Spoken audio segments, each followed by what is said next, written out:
that, I was spiraling downward with a not so good relationship. It was very toxic, and I just kept going and going. And once it ended, I was devastated. It was really hard for me to pick the pieces back up. I was very depressed. I wanted to continue being in isolation and just being away from people. It started when I was 14. I had surgery on my shoulder, and they hooked a morphine ball up to my neck as a nerve block and ran it into my vein in my neck, and also prescribed me painkillers on top of that. So after that, I kind of battled with opiates. It ended up switching over to heroin when I was going through a lot of troubles. Kind of really felt down in the dumps, didn't want to do anything with my life.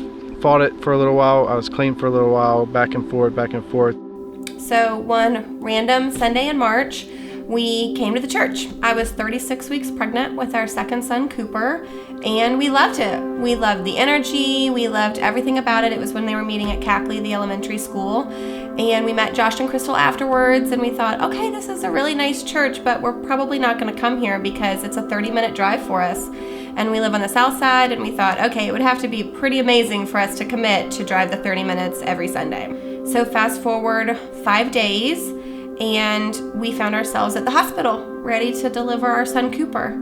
And that was when we got the really devastating news, because it had been a perfect pregnancy, that we were in the delivery room and they couldn't find a heartbeat. And we heard the doctor look in our eyes and say, "I'm sorry, there's nothing that we can do." And that was devastating, to say the least. It was such a shock, and it was so overwhelming. I just remember being in that hospital room, and it was so silent, and it shouldn't have been silent, and that was really hard. I just didn't know what to do. I was upset, and so I just remembered, hey, we just went to Heights.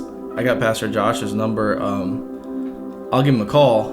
When I realized that I was at my lowest, or it was just me, that God was the only person that I had left. Being a single mom and raising my son by myself, I was feeling that I didn't have all the answers, and that I wanted to be more of an adequate mom for my son.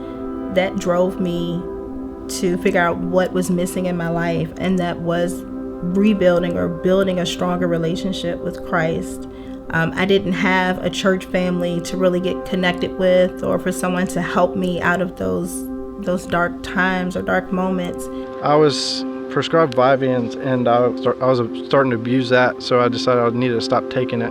When I decided I needed to stop taking it was the day I went and picked up heroin to relapse again. I hadn't done it since November 2015, and this was February of 2017. My body wouldn't have been used to it.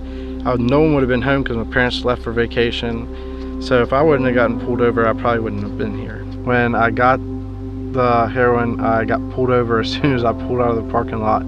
I ended up getting locked up and coming to find God while I was actually incarcerated. I was missing something that whole time. So I called Pastor Josh, answered the phone, and just started comforting me immediately. I put him on speakerphone. He started talking to Lanna, prayed for us, and just said, "Is there anything you guys need?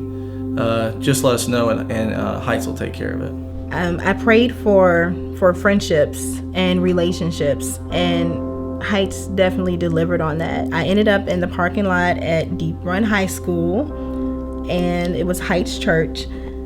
I went in, I was very apprehensive, very a little standoffish, because I did not know what I was getting into. But there was this one woman that greeted me. She greeted my son. She had the biggest smile. She was so welcoming. She even helped get him over to the kids area, and even made sure I got coffee and I got to my seat. And upon getting to my seat and looking at my pamphlet guide, I realized that was the first lady of the church. That right there was a life-changing moment for me. When I ended up getting out of jail, that's when I got plugged into Heights. And as soon as I walked through the doors, I felt I was at home. It's really just turned my life around. Crystal said, "Okay, well, we've arranged meals for you." And so for 2 straight weeks, families from Heights, strangers to us, we had been there one time, were driving 30 minutes during rush hour to come and bring us a meal. And that happened for 2 whole weeks. And we thought, oh my goodness, this is a really special place. That's just, we were complete strangers. We didn't know anyone in Richmond.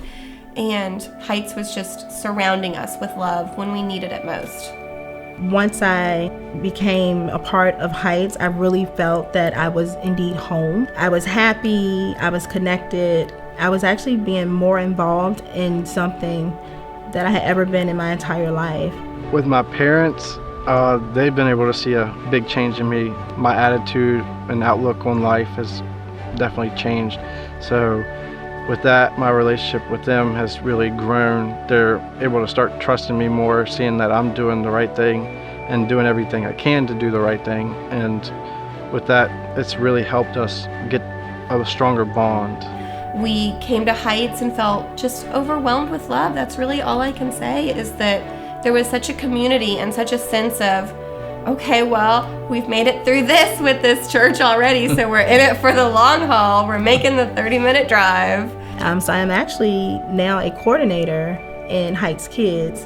I got baptized last March, and that was a wonderful moment for me.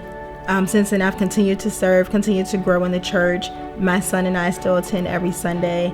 He actually joined the Dream Team as well this past fall of 2017. Going through with Heights has really changed my outlook on life. I've actually wanted to move forward, keep going, and get involved. I'm now serving with parking, and then also in a small group with Tim and Faith.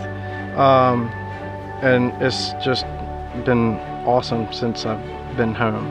The only way that we were able to get through this terrible experience of losing a child was because we had people surrounding us who were pouring love into us, pouring encouragement, asking if we're okay, do we need something, just being there for us, I feel like. And if we would have waited one more week to come to church, we wouldn't have had that. I don't think we would have had it. We wouldn't have made the friends. We wouldn't have had the support that we have at Heights. I mean, like Josh says, the small groups, it's just, we went from meeting just a couple families to now we have, 30 or 40 people that are there for us every time something happens. I just feel like we're home. It's obvious. Welcome home.